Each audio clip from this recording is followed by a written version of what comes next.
You're listening to Bro Down Podcast all fucking day. Oh, yeah. Hey, everybody. Welcome back to the Bro Down Podcast. I'm Tim Fulton. I'm Andy Smith. And this is Fight Fan Weekly. Fight Fan Weekly, we come at you with some MMA and UFC news. And we're also going to be doing a little predictions for the fight this weekend. UFC Fight Night, Overeem versus Rozenstruik. Sounds about right. Yeah. So But before we do that, we're going to be throwing a little bit of a curveball here. We're going to be talking about 5 UFC rule changes that we kind of would like to see. yeah, these are things that I've been hearing about for quite some time, and this is off the top of my head, the top 5 things that I would like to at least try, see how they would work out. So this is an official plea to the UFC because we know Dana White pays attention. So He's an avid watcher. avid One of watcher. the top subscribers. So break it down for us, Andrew. Okay, so numero uno Okay. on here is I would like to test out to see a 2-minute break. I heard this recently on a podcast, Chael Sonnen's podcast, because that's what Pride used to do, and I heard 2-minute break, and I had never thought that they would change that, but a 2-minute break in between rounds. Why do you think that would be?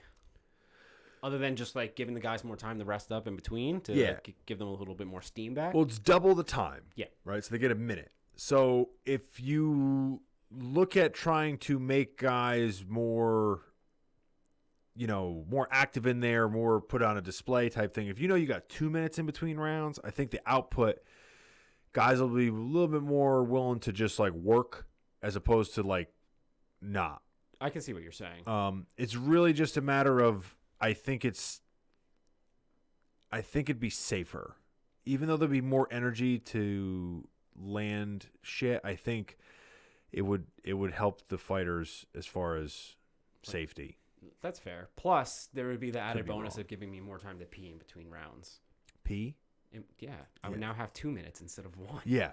I'm all for this rule. The more that I think about it. Yeah, it would be Get myself a drink. interesting to see how that would affect guys. It might not affect them at all, but I think some guys would probably have a higher output knowing they have 2 minutes in between rounds. Even if it's a little bit subconscious, I could see. Guys Yeah, I think it would have a tremendous effect on it.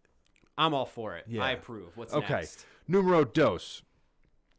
This one going to be a little controversial because it's never going to happen. But I think that if they took away the downed opponent thing altogether.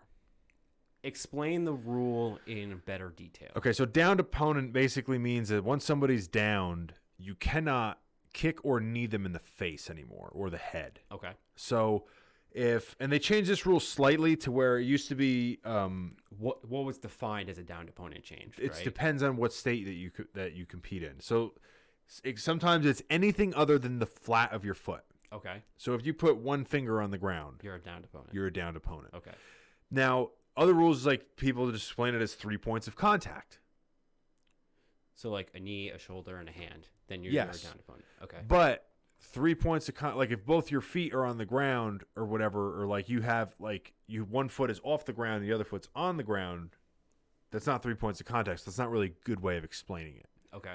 So it's basically when anything other than the soles of your feet are touching the ground. So if your knee is touching the ground, you're a downed opponent. Okay. Part of the reason why they obviously have this rule is because of safety. Yeah. Because Pride didn't used to have this rule, but they used to allow soccer kicks, knees to the head, all that stuff, which I think what they should do, or what they could do, not that they should, but what they could, is take away the downed opponent.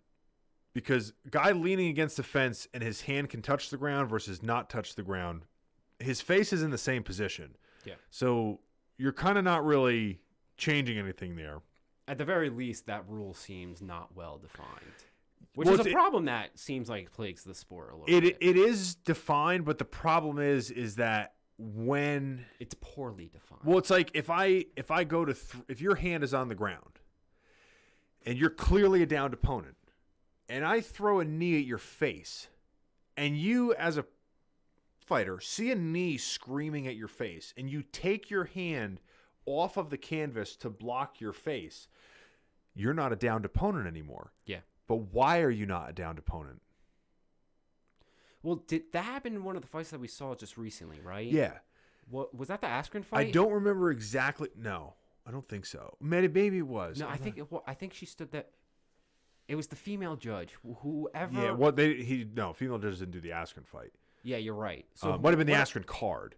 Whatever fight. No, because she ended up doing the main event, I think. Oh. Whatever the female judge was for, it was for that fight, and I remember that's exactly what happened. He was a downed opponent, but then he wasn't, and so everyone was discussing, all right, well, when should it really matter? Is it when you throw the knee? Well, I think that if you throw a strike towards his face, and that is what causes him to pull his hand up, that's kind of cheating. Yeah. Getting him. So what are you supposed to do? You're supposed to just eat that knee to the face, just so you can be like, see, I was down. Now they're gonna give him a warning. Yeah.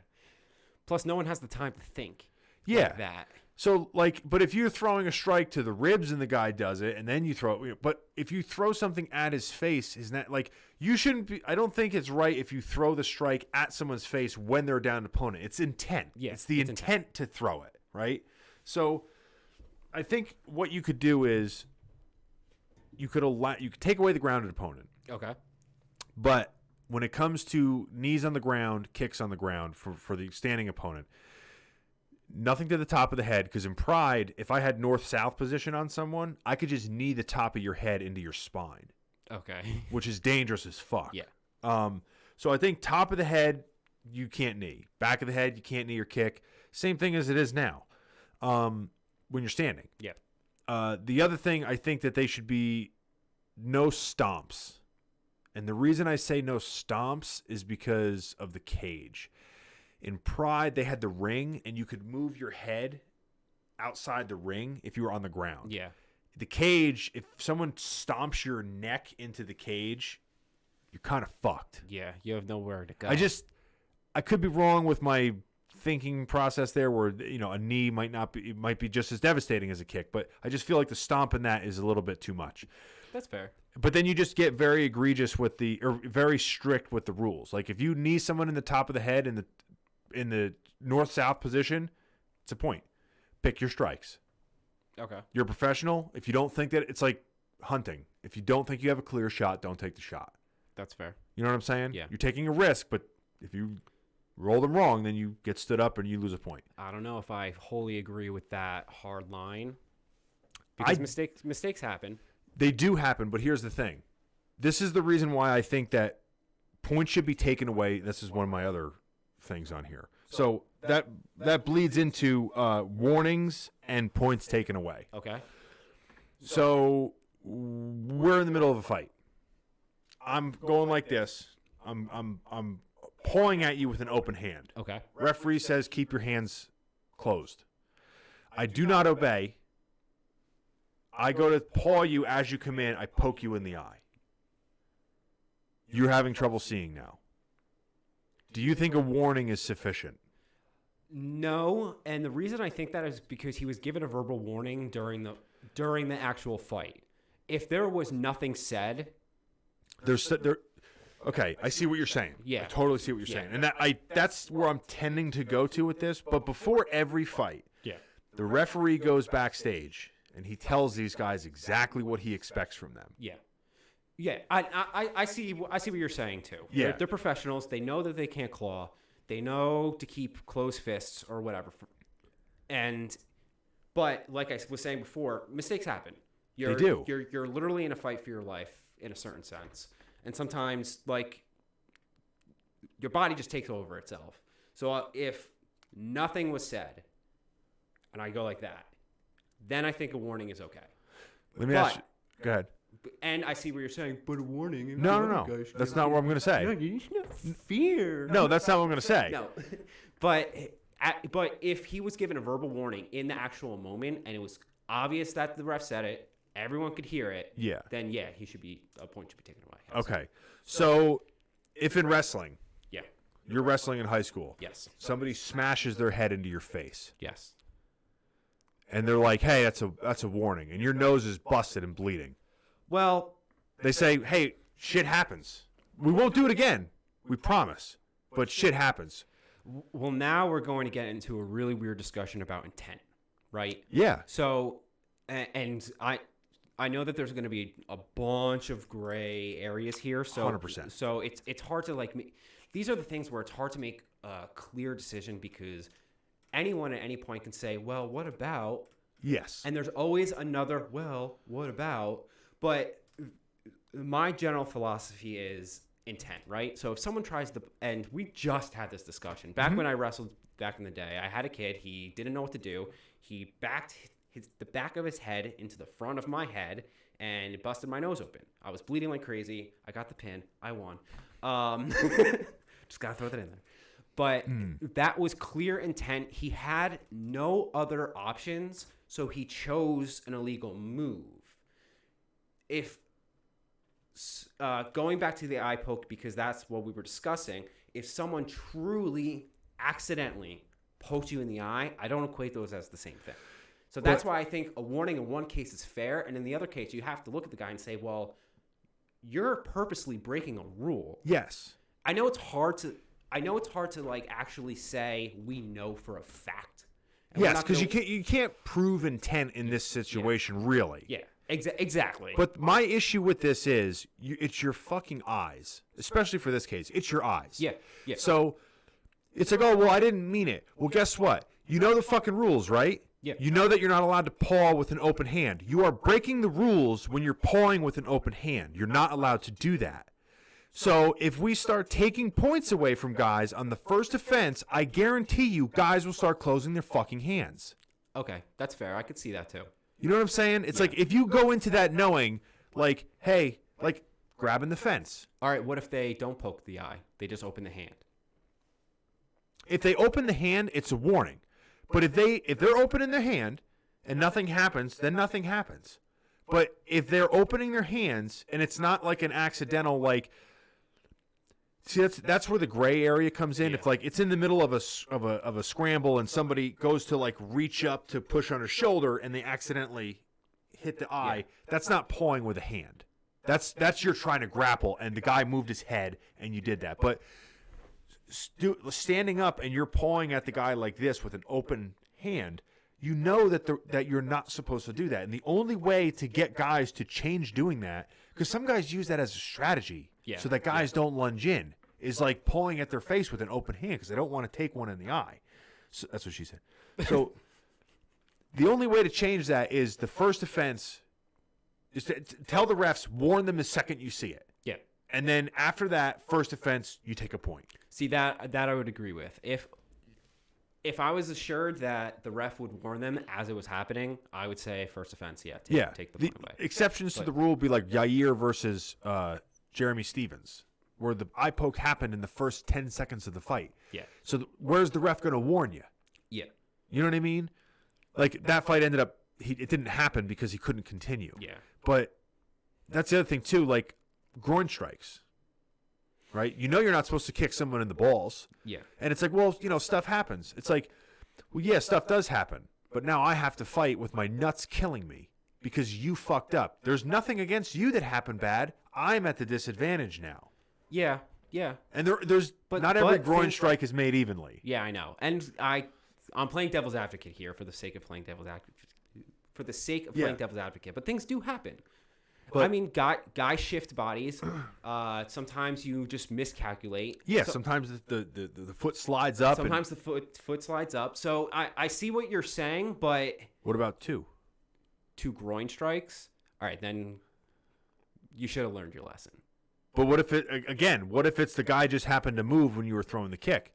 All right, well, we're getting to the realm of like what is and isn't fair. And that's the problem with making rules. That's the problem with making rules. I see life's not fair. Yeah, I kicked you in the groin. I only got a warning. There's been fights where guys have been kicked in the balls, I think 3 or 4 times, and no points been taken away. See, that to me is absolutely ridiculous. Yes. But if we're going to the side of, oh, but that's not fair. All right, you kicked me in the groin. It's not fair for me. My fucking balls hurt, right? Yeah. All right, you did it again. Yeah, it's an accident. Well, we're going to switch up who it's not fair for this time. It's not fair to you. I can get behind that rule where it's, all right, the first one, it's a mulligan if it's not intentional. Agreed. The second one, I'm sorry if you didn't mean it, but you're getting a point. Yeah, that I can back that. Yeah. Yes. And so I just think that with a lot of these rules that are, or a lot of those offenses that are a problem, which eye pokes have become a huge problem. Yeah. The only way to get guys to stop doing that stuff is to penalize them in the ring at the moment of the fight. Yeah. Because every fighter is going to try to continue no matter whether they feel like they're dead or not. Yeah. So you can't leave it up to them to be like, oh, I want a point. You know what I mean? Like, they're not going to fucking try to act weak in the middle of a fist fight. Jeremy Stevens wanted to continue that fight. He just couldn't open his eye. Yeah, he couldn't. He physically couldn't open his eye, and he wanted to continue that fight. Yeah. Okay. Number 4. Live scoring during the fights. Made available to the audience or the fighters as well. Put it up on the jumbo screen. Let everybody see it. I have very mixed feelings about this. So do I. But it'd be cool to interesting to see, because then you know if you're getting fucked and you have to finish the fight, or could you imagine the crowd cheering or booing as the fight's occurring? Fuck those judges that suck. I think you're highlighting a different problem. I see where you're going. I think the UFC just needs more adequate judges. They can't. They don't control that. The UFC doesn't hire the judges. Well, whoever fucking does that. The athletic commissions, I believe, hire the judges. They need to, that doesn't make any sense to me. No, it does. You can't have the promoter judge the fight. Who fucking cares? What do you mean? Who cares? Who the guy promoting the fight who pays the fighters gets to decide who wins if it goes to decision? Not him. It's not like Dana White is going to stand on the side and cannot have that. Yes, you That can. is corruption at the highest level. All right, first off, you think Dana White is going to sit on the sideline and think, you know what? I really want so-and-so to win the fight. No. Give him extra points. We're talking about a very specific person. You have to look at sports as overall. Okay. You can't look at something and be like, okay, we're going to hope that all these promoters are not scumbags. And we're going to hope that they hire people that are qualified to do this. That's why you have athletic commissions that say, no. You don't do that. You do what we say because we don't want that shit going on. So you have athletic commissions hire the judges to do that. It's an outside agency that doesn't benefit no matter who wins or loses. Yeah, but the problem they still get paid off, but the problem until they're paid off. Yeah. The problem here is that it's all good in theory, but when they hire judges who don't know the sport and are completely miscalculating, it almost defeats the purpose. I mean, how many fights have we seen that just the scoring just doesn't make sense? Exactly. Exactly. Yeah. It doesn't. It doesn't. The athletic commissions need to do a better job. That's what it is. Yeah, no, 100% agree there. But all right, we're defeating the purpose here. They need better judges. Yes, but I think that live scoring would be an interesting thing. Yeah. To see how the fighters and the coaches react with the advice that they give. How guys who are down 2 rounds, whether they just throw in the towel because they know that this guy doesn't have the ability to beat him. Or whether he just comes out like a bat out of hell, knowing that he has to get the finish. Yeah. And see if guys coast. Yeah. If you know you're up 2 rounds and you're just like, I don't have to take damage. Yeah. I know that I got to get a takedown. You know what I mean? Yeah. See, I have very mixed feelings about that. But again, how many fights have we seen where you're like, dude, fucking Shogun won that. Or so-and-so won that. He definitely won it. He's got 2 rounds in the bag. Yeah. And then they give it to the other guy. And you're like, what the fuck? If he knew that, he might not have just not done as much that last round. Yeah, yeah. You know what I mean? Yeah. So, but it could also go the other way. A guy could be up 2 rounds, not know it, and then he might look at the 3rd round and be like, you know what? I can play this safe. Exactly. I can play this super duper safe. How many times do you think we would see a 3rd round where a guy goes in for the takedown and is like, oh well? Why is it so?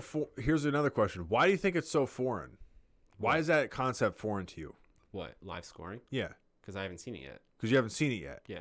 Every single other sport you've ever watched has live scoring. That's true. Football knows what the score is. Baseball, basketball, hockey, they all know what the score is. Yeah. Again, playing devil's advocate for the sake of playing devil's advocate. But those aren't based on judges. Those are concrete. Yes. But it is it is their scoring system. Yeah. It's combat sports is the only scoring system that is not played out live. Yeah. Which is weird. That's true. It's weird.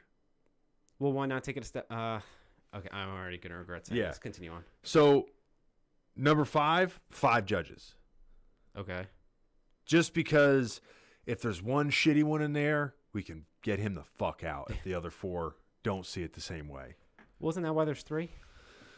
Yeah, but 2 people can be dumb. You know, like when you see a fight where it's like, oh, 30-27, 30-27, 30-27, except 2 had it for one and 1 had it for the other guy. Yeah. And you're like, all right, could have been a close fight. Could have been either way. Or that guy could not know what he's doing. Yeah.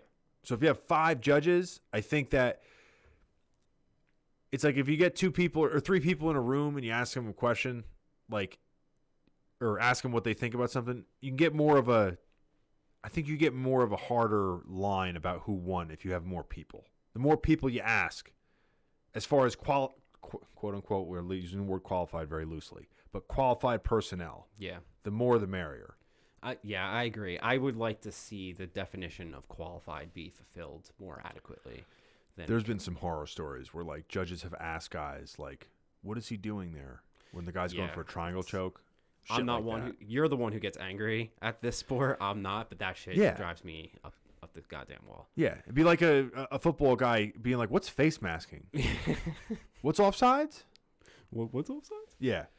All right, so that was it for Fight Fan Weekly. Well, we're gonna go to the second segment now. Oh shit. We're going to be talking about this upcoming fight night, UFC. This is one of the prelim cards. I know this is going to be the next 10 minutes of you telling me about people I don't know. Yes. Thiago Alves versus Tim Mean. I'm not mean. I'm nice.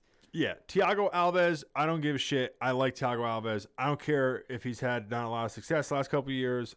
I'm going with Thiago Alves because I love his leg kicks. I'm going with Tim Mean simply because his name is Tim. Yep. You might be very well correct on that, but okay. I'm going with Alves because I've liked him for a long time. Yeah, I just like him fight. I just like him as a fighter. Right, well, there you go. Let's go, man. Going to the main card, we're going with Aspen Ladd versus Yana. I can't see that. Jesus Christ. I'm the worst person ever. Not like you can pronounce it anyway. Yeah, I should have stuck with that. With Yana Kunitskaya. Kunitskaya. I was close. Aspen, the has no name. Yeah. She looks like Arya. She does look like Arya Stark. She's the one that lost to Jermaine Durandame in like 10 seconds. I remember this. Yeah. I think she was undefeated before that. Yeah. But according to UFC, she's still undefeated. Yeah. Yana was one of those girls that they brought in, I believe, to fight Cyborg when nobody else would. And Cyborg put a beating on her. The lady that just beat Aspen Ladd, Jermaine Durandame, she's now fighting for the title. Yeah. So, you know. Let me ask you a question real quick. Yeah. So it looks like right now in the women's leagues, all the divisions, that you have a handful of outliners, right? Does anyone else in this league, in this division, hold a candle? Because who's coming up right now? Nunes? Amanda. All right, so you have Amanda Nunes in her division, right? She is right now. She is like the Ronda Rousey, right? She appears to be unstoppable. And then you have she's the GOAT. She's a GOAT. She is the GOAT. Yeah. Right now. Yeah. And then the blonde chick that I love, who does the fun dancing after her matches. Jesus Christ, the Iron Lady. Yeah. Sorry, I don't mean to put you on the spot. Not Kavolkovich. Jesus Christ, you just fucking made me forget it. Valentina Shevchenko. Thank you. Valentina Shevchenko. In her division, she's also looked like she's untouchable right now. With the exception of those two girls, does anyone really stand a chance? Is anyone up in their league? It's hard to tell sometimes. I think that Jermaine Durandame, she's a very good striker. Okay. She poses a lot of threats to a lot of girls in the division because she's a very powerful kickboxer. Yeah. That one with Nunes is going to be interesting. Okay. And she fights kind of dirty sometimes. She sucker punched Holly Holm twice in their fight and never got a point taken away. Jermaine. Oh. She threw like 3-4 strikes total after the bell. Remind me of this. And rocked her both times. I would want to see that clip. Yeah. If we can. Jamie, pull that up. Jamie, pull that up. Yeah, it's hard sometimes, even when somebody is very good, because sometimes the leaps and bounds, even though women's MMA is like so much more competitive than it was. Yeah. It's hard to tell because they don't get a lot of the shine that they should. Yeah. So it's hard to tell who's good and who's not because they're just not very popular, some of them. Yeah. Just Yeah. like in the men's division, you don't know who, nobody knew who Jorge Masvidal was that wasn't a hardcore MMA fan, and now he's the best in the world. A year and a half ago, nobody fucking knew who he was. Yeah. So Yeah. it's hard to tell who's on the cusp of greatness and who's has the potential for greatness and who's not. So I think Aspen Ladd had a lot of promise. Yana, I think they brought in, she's a solid fighter, but when they brought her in against Cyborg, it was kind of like nobody else was going to fight her. Feeding her to the wolves almost. Yeah. So, I think they got to figure that out. And then, honestly, I think one of the only fights that people would really want to see would be, the Iron Lady versus Amanda. But I think that there's a weight disparity there, man. I think that the sizing just so much favors, it so much favors Amanda because Amanda has fought at 135 and 145. She now holds both belts, and the Iron Lady is 125. Yeah. That's a lot of weight. That's a Yeah. lot of weight. It's a lot of weight for guys. Yeah. Like, what the fuck? That's a big jump. Yeah. So, yeah, it's interesting.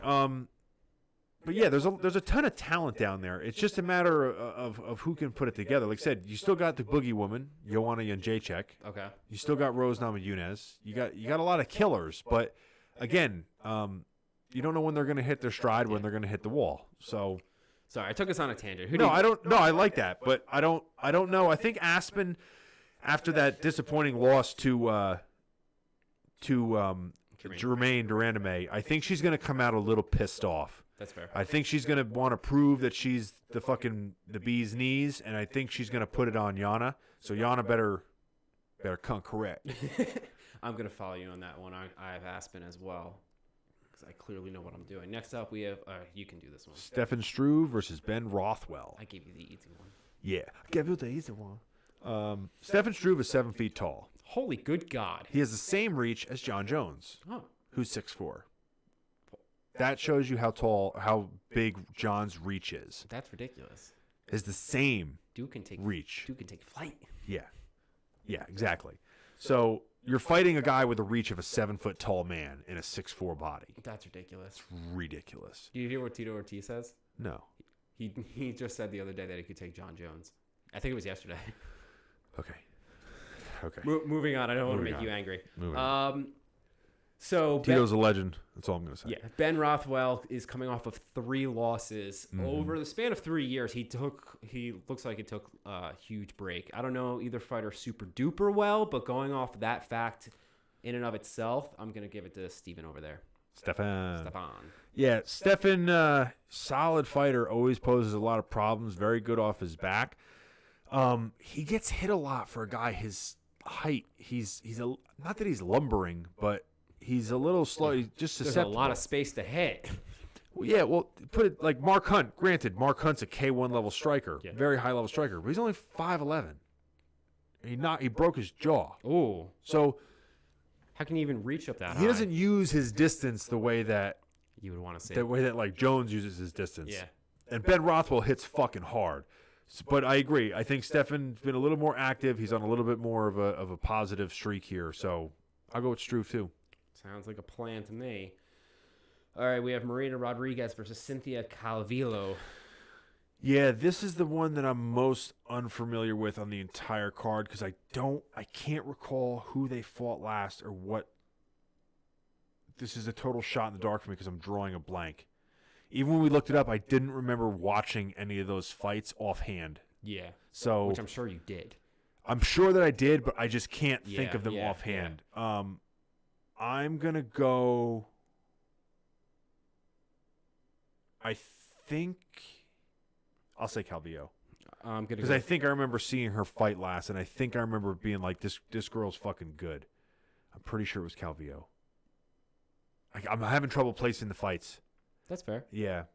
You know? So, coin toss. Boom. I'm going to go with Marina because I like that song, Marina Del Rey, by George Strait. I don't know who that is. You don't... What? I don't know George Strait. Stray? Straight. Straight. George Strait. George Strait. We're going to have words. Yep. Jesus fucking Christ. Yep.